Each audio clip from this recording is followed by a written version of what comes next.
জয় গুরু রিটায়ানি YouTube চ্যানেলে আপনাকে স্বাগত, অভিনন্দন, শ্রদ্ধা, প্রণাম ও পবিত্র আনন্দিত জয় গুরু জানাই। আজ শুভ শিবরাত্রি। এই শিবরাত্রি, এই শুভ দিনে পরমপিতার আতুল চরণে আপনারা যারা শুনছেন, শুনবেন, পারিপার্শ্বিক সবার সার্বিক মঙ্গল প্রার্থনা করি। আজকের নিবেদন শুরু করার আগে একটা বিশেষ কারণে, বিশেষ অসুবিধার কারণে আমি পাত্রপাত্রীর সংবাদ আমাদের নতুন চ্যানেলে যে দেওয়া হয় কিছুদিন দিতে পারিনি। দ্য হোলি স্পিরিট চ্যানেলে খুব শিগগিরই আমরা দেব। ক্ষমা প্রার্থী, সবাই ক্ষমা করবেন। বিশেষ কারণে, খুব অসুবিধার কারণে আমি ওখানে কিছু দিতে পারিনি। দেব, খুব জমা রয়েছে অনেকের বায়োডাটা, খুব শিগগিরই আসবো। শুরু করছি আজকের নিবেদন। আজকের নিবেদন, ধর্ম কি জীবন বিরোধী? লিখেছেন শ্রদ্ধেয় শ্রী বীরেন্দ্রলাল মিত্র।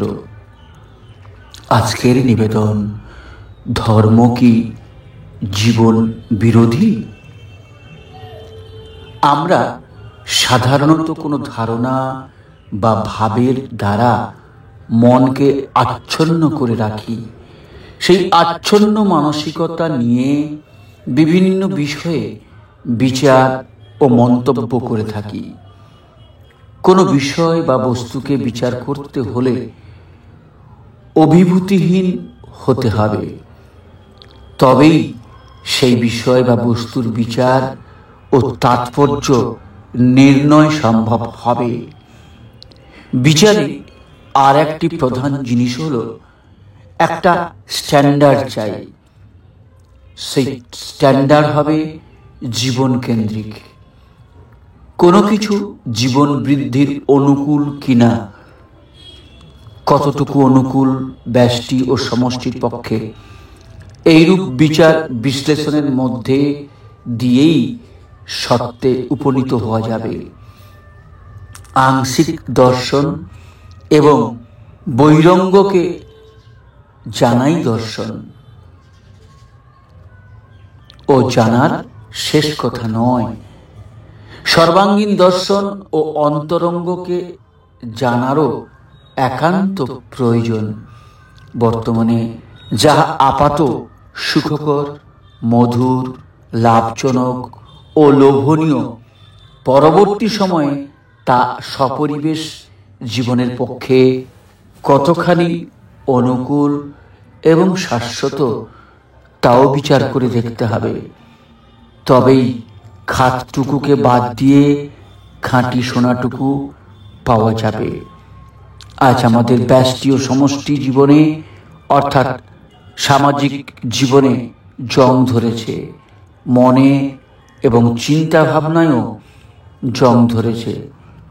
উপরের এই জং ধরাটাকে হাতুড়ির আঘাতে না ছাড়ালে আসল বস্তুটির সঙ্গে সম্যক পরিচয় হবে কেমন করে? রোল্ড গোল্ডের গহনাও আছে, খাঁটি সোনার গহনাও আছে। শুধু চোখ ধাঁধালেই তো হবে না, কষ্টি পাথরে ঘষে দেখতে হতো হবে। অনুসন্ধিৎসাই মানুষকে জানার পথে নিয়ে যায়। যেখানে দেখিবে ছাই, উড়াইয়া দেখো তাই, মিলিলেও মিলিতে পারে অমূল্য রতন। উন্নাসিকতা ও নেগেটিভ মনোভাব জানার প্রধান অন্তরায়। প্রাবৃত্তিক ভালো লাগা ও প্রয়োজনটাই তো সব নয়।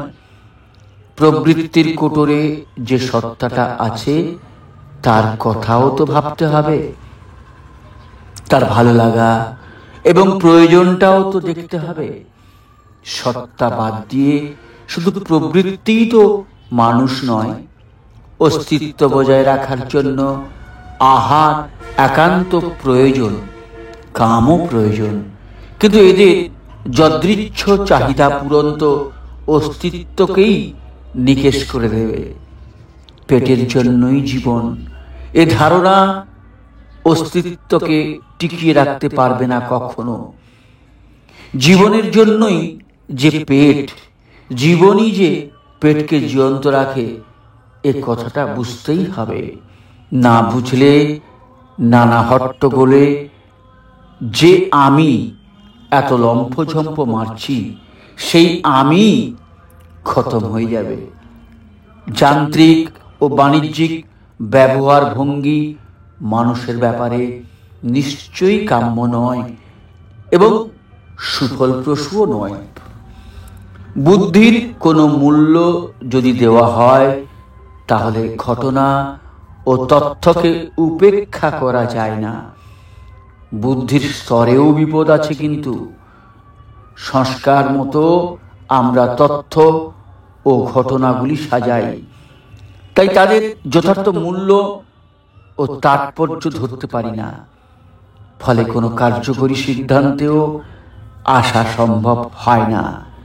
তবুও সময়ের ও পরিবেশের সঙ্গে তাল মিলিয়ে চলার জন্যে পরিকল্পনা তৈরি করতে হয়, সিদ্ধান্তও নিতে হয়। এতে পরিস্থিতি যে রূপ নেয়, তাতে এগিয়ে চলা আরো ঘোরালো হয়ে ওঠে। সাম্য বজায় রাখা ও উপস্থিত সমস্যার সমাধান আরো জটিল হয়ে পড়ে বা জটিল হয়ে ওঠে। অনুসন্ধিৎসু মন নিয়ে অভিনিবেশ সহকারে বিচার বিবেচনা করলে বাস্তব ঘটনা ও তথ্যের বিশ্লেষণ করলে লক্ষ্য করা যাবে যে মানুষের অস্তিত্বের সংরক্ষণ, পোষণ ও বৃদ্ধি পরায়ণতার ক্ষেত্রে ধর্মের ভূমিকা সবচেয়ে গুরুত্বপূর্ণ ও সর্বাধিক। ব্যষ্টি ও সমষ্টিগত উভয় ক্ষেত্রে যে আদর্শ, নীতিবিধি, আচরণ, চিন্তা ভাবনা ও কর্ম মানুষের অস্তিত্বকে সপরিবেশ বৃদ্ধির পথে ধরে রাখে, সেগুলিকে সার্থকভাবে এক কথায় প্রকাশ করতে গেলে ধর্ম ছাড়া আর কোনো শব্দ নেই। যান্ত্রিক দৃষ্টিভঙ্গি ও কোনো অভিভূতির দর্পণে মানুষকে পেলে যেমন তাকে সঠিকভাবে দেখা হবে না এবং তার সঠিক মূল্যায়নও হবে না, ধর্মের ব্যাপারেও ঠিক তাই। ধর্মের মধ্যে আপাত পরস্পর বিরোধিতা দৃষ্ট হলেও সামঞ্জস্য ও সমন্বয়ের মধ্য দিয়ে সেগুলির একায়নী বিধৃতি লক্ষণীয়। প্রত্যেকটি মানুষই বিশিষ্ট, প্রত্যেকে স্ববৈশিষ্ট্য নিয়ে জন্মেছে। প্রত্যেক মানুষের মধ্যেই পরস্পর বিরোধী ভাব ও গুণ বিদ্যমান। এই পরস্পর বিরোধী ভাব ও গুণগুলি একায়নী সূত্রে গ্রথিত হয়ে পরম লক্ষ্যমুখী হয়ে না চললে অস্তিত্ব বিপন্ন হয়ে ওঠে, জীবন অর্থহীন হয়ে পড়ে। পরস্পর বিরোধী ভাব ও গুণের সমন্বয়ের মধ্য দিয়ে মানুষকে একায়নী সূত্রে গ্রথিত করে বাস্তবে পরম লক্ষ্যের দিকে এগিয়ে নিয়ে যাওয়াই ধর্মের কাজ। মানুষের মনুষ্যত্বে উত্তরণ, দেবত্বে অধিরোহণ ঘটায় একমাত্র ধর্মই। শুধু ব্যষ্টি বিশেষকে নয়, সমাজ ও জাতিকেও এবং তা স্বপরিবেশ। এ দৃষ্টান্ত ইতিহাসে দুর্লভ নয়। ধর্ম পরম বিজ্ঞান, সকল বিজ্ঞানের মূলাধার, সবকিছুর প্রগতিশীল সার্থক পরিপূরক। প্রযুক্তি বিজ্ঞানী হোক আর রাজনীতি ও অর্থনীতি হোক, মানুষকে স্বপরিবেশ উন্নত ও প্রগতিমুখর করে তুলতে এবং সে পথে ধরে রাখতে ধর্ম ছাড়া আর কোনো কিছুই সক্ষম নয়। মানুষের সর্বতোমুখী পরিপূরণ ও তাকে মানবতার সুসময় মণ্ডিত করে তুলতে ধর্ম ছাড়া যে আর কিছুই সক্ষম নয়। বর্তমান যুগই তার প্রকৃষ্ট প্রমাণ। ধর্মকে দূরে সরিয়ে দিয়ে গৌণ করে রাখার ফলেই আজকের দুনিয়ায় যত কিছু সমস্যার উদ্ভব। আদিকাল হতে সত্তার আকুতি থেকে মানুষের শাশ্বত সাধনার ফল ও অভিজ্ঞতাই হচ্ছে ধর্মের মূল নীতিসমূহ। যুগের পরিপ্রেক্ষিতে প্রয়োজনীয় যোগ বিয়োগে সুযোগ ধর্মীয় নীতি ও অনুশাসনের মধ্যে রয়েছেই সহস্র সহস্র বৎসরের সাত্যত সাধনার ফলকে অস্বীকার করা মানেই মানুষের অস্তিত্বকে অস্বীকার। এই সাত্যত সাধনা মানুষের জীবন বর্ধনের যে ভিত্তিভূমি রচনা করে দিয়েছে, তার ওপরই আজও মানুষ দাঁড়িয়ে আছে এবং ভবিষ্যতেও যে থাকবে তাও নিঃসন্দেহ। ধর্মকে যারা মানতে চায় না, তারাও কোনো না কোনো রকমে কিছু না কিছু ধর্মকে অবলম্বন করেই বেঁচে আছে। এমনকি অধর্ম ধর্মের নাম করেই বেঁচে থাকার চেষ্টা করে। ধর্ম কি কতগুলি অনুষ্ঠান, দেবদেবীর পূজা, ব্রত উপবাস ও কতগুলি লৌকিক সংস্কার সর্বস্ব? এগুলি ধর্মীয় বলে গৃহীত হলেও এইগুলি ধর্মের সব কিছু নয় বা ধর্মের ফান্ডামেন্টালও নয়। এগুলির প্রয়োজনীয়তা থাকলেও তা যথা সর্বস্ব নয়। প্রয়োজন বিচার করতে হবে জীবনের আঙ্গিকে, জীবন বৃদ্ধির অনুকূল প্রতিকূলের পরিপ্রেক্ষিতে। আচারহি পরম ধর্ম, আচার আচরণই শ্রেষ্ঠ ধর্ম। এই আচার আচরণ কি কতগুলি অনুষ্ঠান বা সংস্কারের প্রতিপালন? যদি তাই মনে করা হয়, তবে বুঝতে হবে আমরা ধর্ম থেকে অনেক দূরে রয়েছি। ধর্ম সম্বন্ধে, ধর্মের মর্ম বিষয়ে আমাদের বোধোদয় হয়নি। তবু ধর্মকে আসামির কাঠগড়ায় দাঁড় করিয়ে টানা হেঁচড়া করছি। এটা খুবই তাজ্জবের বিস্ময় ও দুঃখের। এতে অপরিণামদর্শিতা ও আত্মহননের একটা নেশার অভিভূতি ছাড়া আর কি থাকতে পারে? এক কথায়, যে আদর্শ, যে নীতিবিধির আচরণ, যে কর্ম ও চলন এমন চরিত্র ও ব্যক্তিত্বের উদ্ভব ঘটায় যা সর্বতোভাবে জীবন বৃদ্ধির অনুকূল ও সহায়ক, তাই ধর্ম। জীবন বৃদ্ধিকে যা ধরে রাখে তাই ধর্ম। ধর্মের এই ব্যুৎপত্তিগত অর্থের সার্থক ও সর্বাঙ্গীন রূপায়ণ দেখতে পাওয়া যায় ধর্মের প্রবক্তা যারা, বেত্তা পুরুষ যারা, তাদের প্রত্যেকের মধ্যেই ঋষি, অবতার, পীর, পয়গম্বর যারা, তাদের প্রত্যেকের ভাবা, বলা, করা ও চলার খুঁটিনাটির মধ্যে ধর্মের এই রূপটি সবচেয়ে সুপরিস্ফুট। ধর্ম মূর্ত হয় আদর্শে। এই আদর্শ ভাগবত নয়, বাস্তবে মূর্ত। এই আদর্শের প্রতি অনুরাগী ধর্মের মূল মর্ম।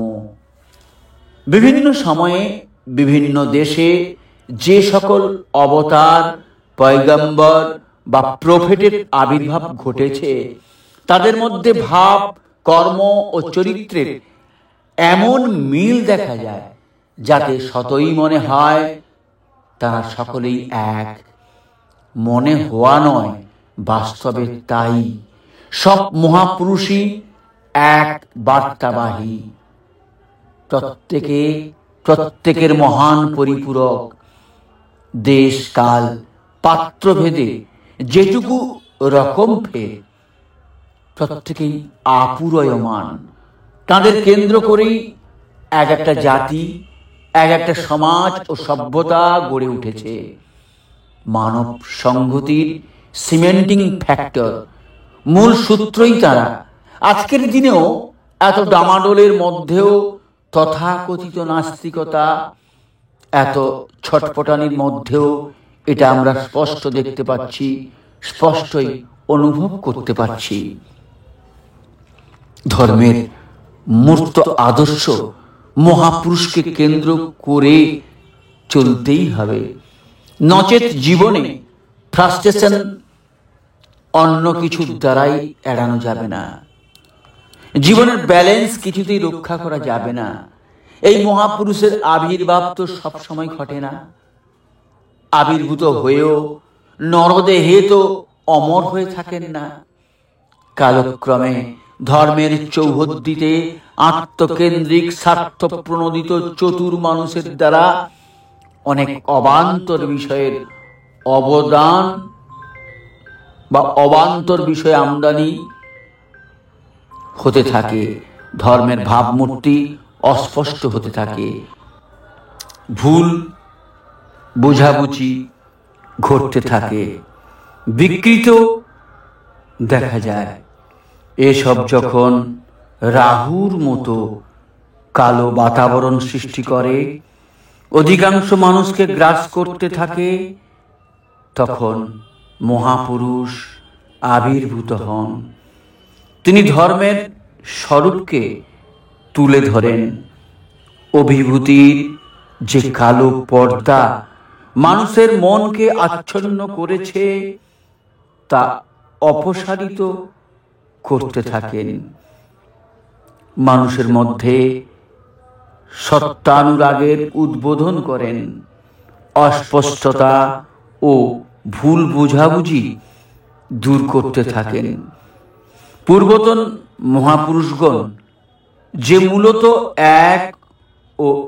এক বার্তাবাহী, প্রত্যেকেই যে প্রত্যেকের পরিপূরক, এবং বর্তমান মহাপুরুষ যে পূর্বতনদের যুগোপযোগী অনুপূরক, তা বাস্তবে মানুষের উপলব্ধিতে এনে দিতে থাকেন।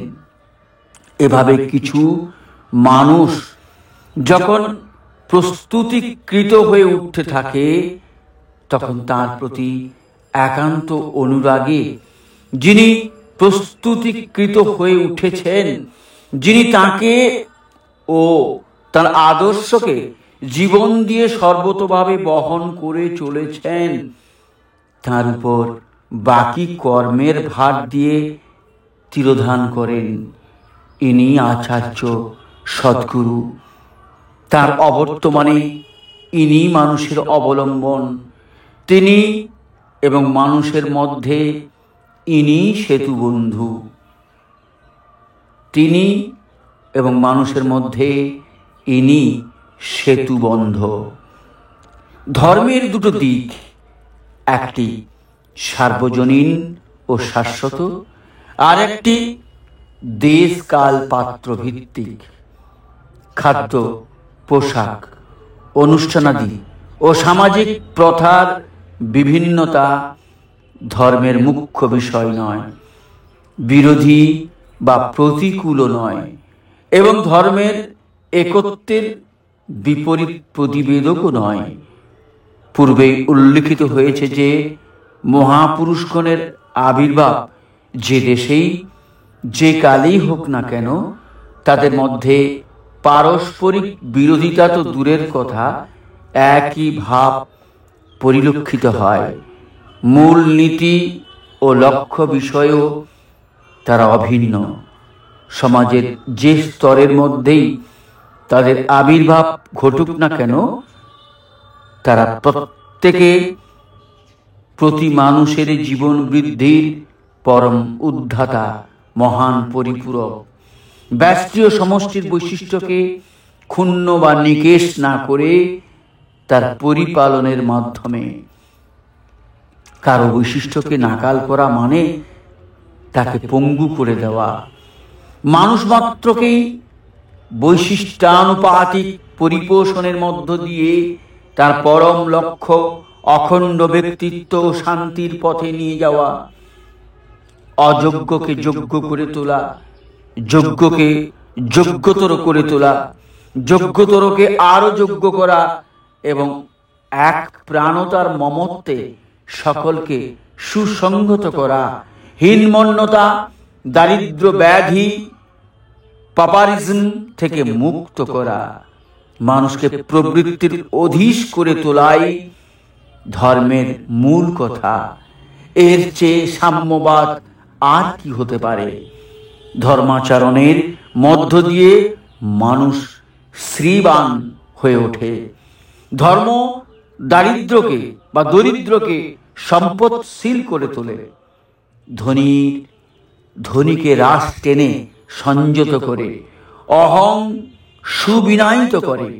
ধর্মই মানুষের মধ্যে এই চেতনা এনে দেয় যে পারিপার্শ্বিকের ভালো মন্দের সঙ্গে তার নিজের ভালো মন্দ ওতপ্রোতভাবে জড়িত। অন্যের প্রতি অন্তরাশী না হলে সংঘাত ও বিপদ অনিবার্য। ধর্মাচরণ মানুষকে অকপট করে তোলে, তার অন্তরে প্রেমের স্ফুরণ ঘটায়। ধর্মের সঙ্গে সাম্প্রদায়িকতার কোনো সংস্রব নেই। মহাপুরুষদের মধ্যে বিভেদ ও সাম্প্রদায়িকতা স্বার্থবাদীদেরই সৃষ্টি। এটা কল্যাণ বিরোধী, প্রতিবেশিকতার মহাশত্রু, ভয়াবহ রূপে মারাত্মক। উগ্র গোষ্ঠীকেন্দ্রিকতা ও আঞ্চলিকতাও সমগোত্রীয়। প্রকৃত হিন্দু, প্রকৃত মুসলমান ও প্রকৃত খ্রিস্টানের মধ্যে কোনো বিরোধিতা নেই। প্রত্যেকেই প্রত্যেকের পরিপূরক ও সহযোগী এবং একই লক্ষ্যমুখী তারা।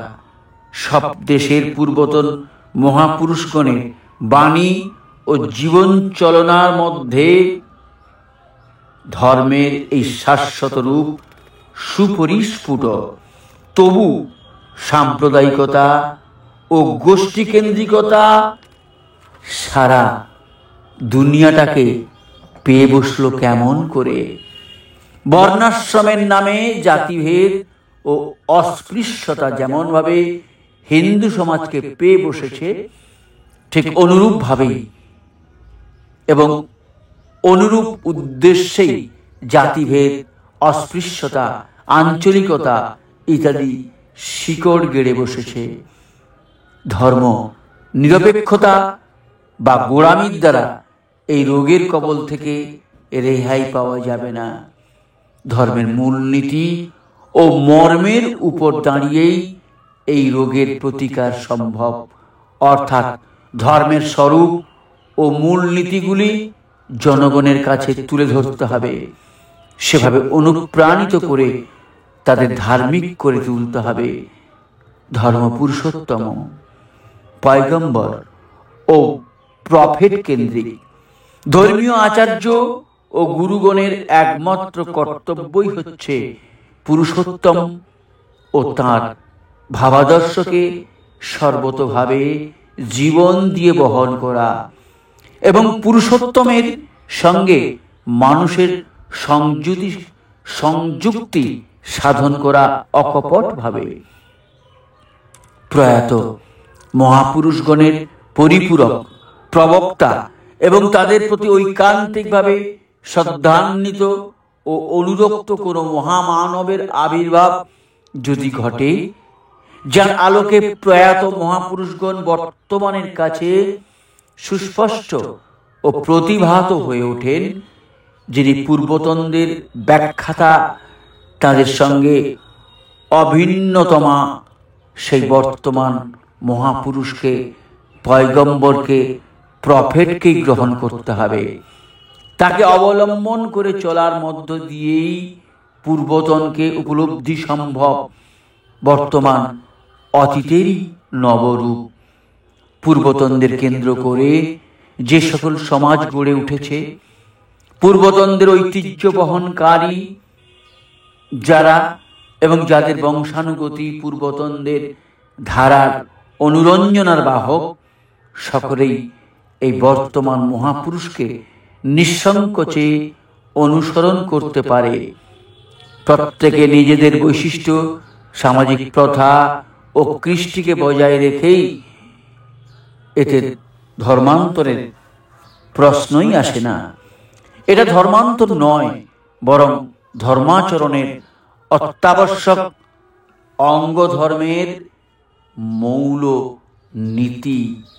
ধর্মান্তর করা হচ্ছে মানুষকে বিশ্বাসঘাতক করে তোলা, অর্থাৎ তার মধ্যে শ্রদ্ধা ও বিশ্বাসের যে বীজটা ছিল তাকে বিনষ্ট করা, তাকে বন্ধা করে দেওয়া।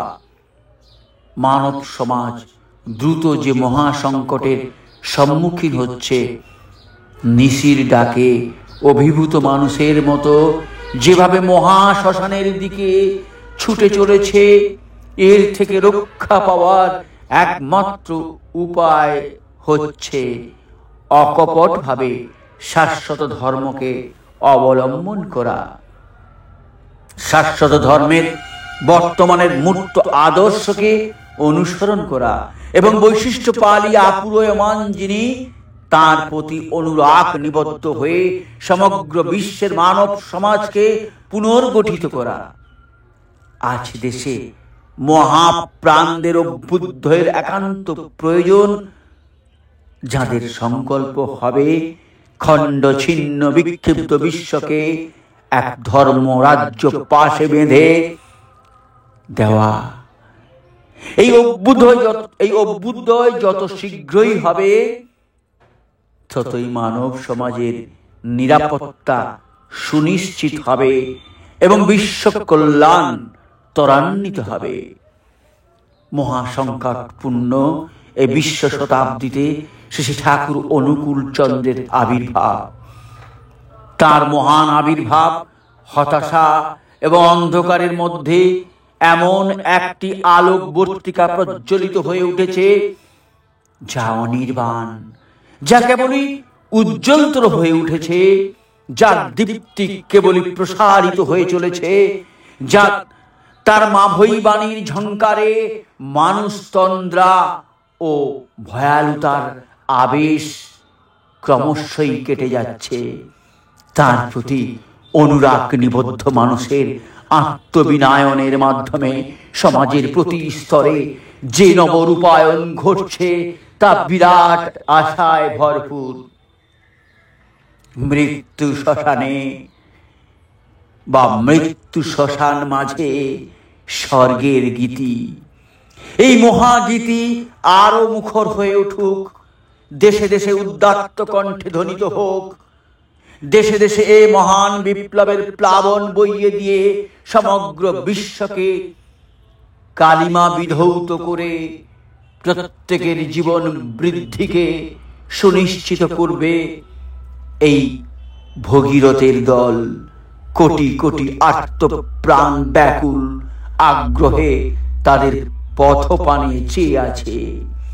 বিশ্বপিতা, বিশ্বত্রাতা যে তাদের জন্য অপেক্ষমান, বিশ্বপিতা, বিশ্বত্রাতা যে তাদের জন্য অপেক্ষমান।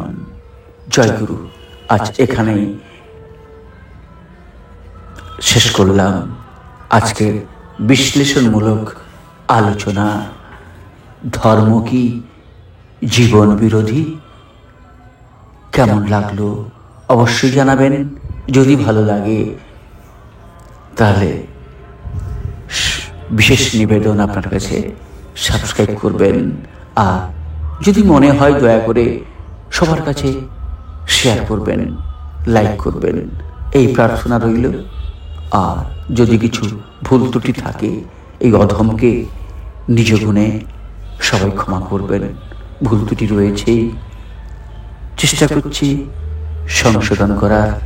আশীর্বাদ করবেন আমৃত্যু শেষ নিঃশ্বাস পরিত্যাগ পূর্ব পর্যন্ত যেন আপনাদের কাছে এইভাবে প্রতিদিন ঠাকুরের কোনো কিছু নিবেদন নিয়ে আসতে পারি, এইটুকু প্রার্থনা।